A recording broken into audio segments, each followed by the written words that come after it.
Brian dan Sally mengenyam pendidikan yang baik. Mereka bertemu dan akhirnya menikah. Mereka memiliki pekerjaan yang baik. Brian memiliki jabatan tinggi di sebuah perusahaan multinasional, berpenghasilan besar, mendapat fasilitas dari kantor berupa mobil dan rumah. Mereka sangat menikmati hidup. Sering nongkrong bersama di coffee shop sepulang kantor, nonton di bioskop, mampu membeli baju dan tas yang matching, dan pergi berlibur sesekali. Tapi, kenyataan sebenarnya tidaklah demikian. Utang kartu kredit mereka terus menumpuk tak berujung. Setiap akhir bulan merasa kehabisan uang. Mereka memiliki barang-barang bagus, tetapi tabungan masa depan kacau balau. Brian dengan mudah membeli ini, tapi bukan ini.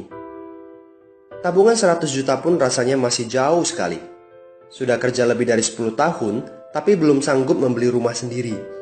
Masih tinggal di rumah milik kantor dan mengendarai mobil milik kantor. Tanpa disadari, keluarga ini menggali lubang kemiskinan. Keuangan mereka hanya cukup untuk membiayai kehidupan keluarga saat ini. Mereka harus terus bekerja untuk menghasilkan uang. Pertanyaan yang paling ditakutkan adalah bagaimana jika mereka sudah tua, kemampuan bekerja sudah menurun, atau salah satu anggota keluarga terdiagnosa penyakit serius yang membutuhkan biaya yang sangat besar.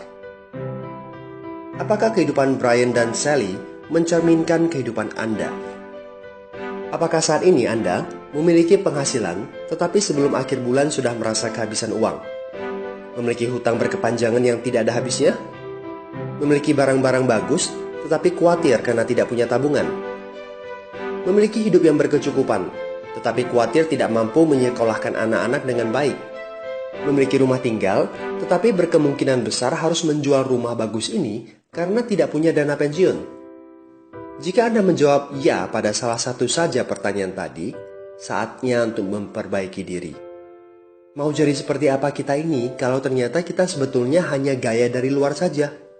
Mau hidup kropos seperti ini sampai kapan? Aha, mari kita mulai menabung.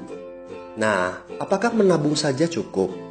Berapa banyak yang bisa Anda sisihkan untuk ditabung setiap bulan? Mari kita ambil contoh. Anda berencana untuk memiliki rumah dan mobil.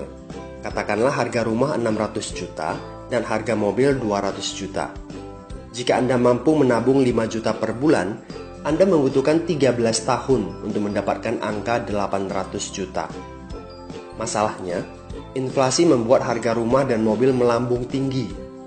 800 juta akan menjadi 2,7 miliar 13 tahun kemudian. Jika kita asumsikan rata-rata kenaikan barang 10% per tahun. Ini masih soal impian untuk membeli rumah dan mobil.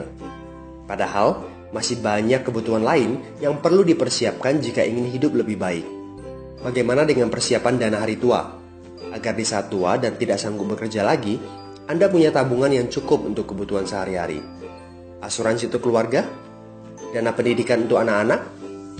Dana tak terduga untuk keperluan dadakan jika dibutuhkan, seperti keluarga sakit, dan lain-lain.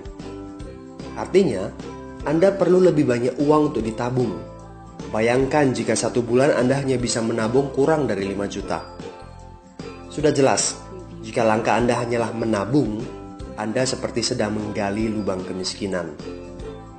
Hal utama yang perlu Anda lakukan adalah meningkatkan penghasilan Anda. Anda mungkin bertanya bagaimana saya bisa melakukan itu dengan segala kesibukan yang saya miliki sekarang. Apakah saya bisa tetap mencari income tambahan di luar sana tanpa mengganggu pekerjaan utama saya? Seandainya bisa, apa yang bisa saya kerjakan saat ini? Nah, langkah pertama yang perlu Anda lakukan saat ini adalah menghubungi teman yang menunjukkan video ini kepada Anda. Dia punya akses untuk jawaban dari pertanyaan Anda. Informasi. Itu yang Anda butuhkan saat ini. Terbukalah, seperti parasut, pikiran hanya dapat bekerja saat terbuka. So, segera hubungi teman Anda dan dapatkan video informasi berikutnya.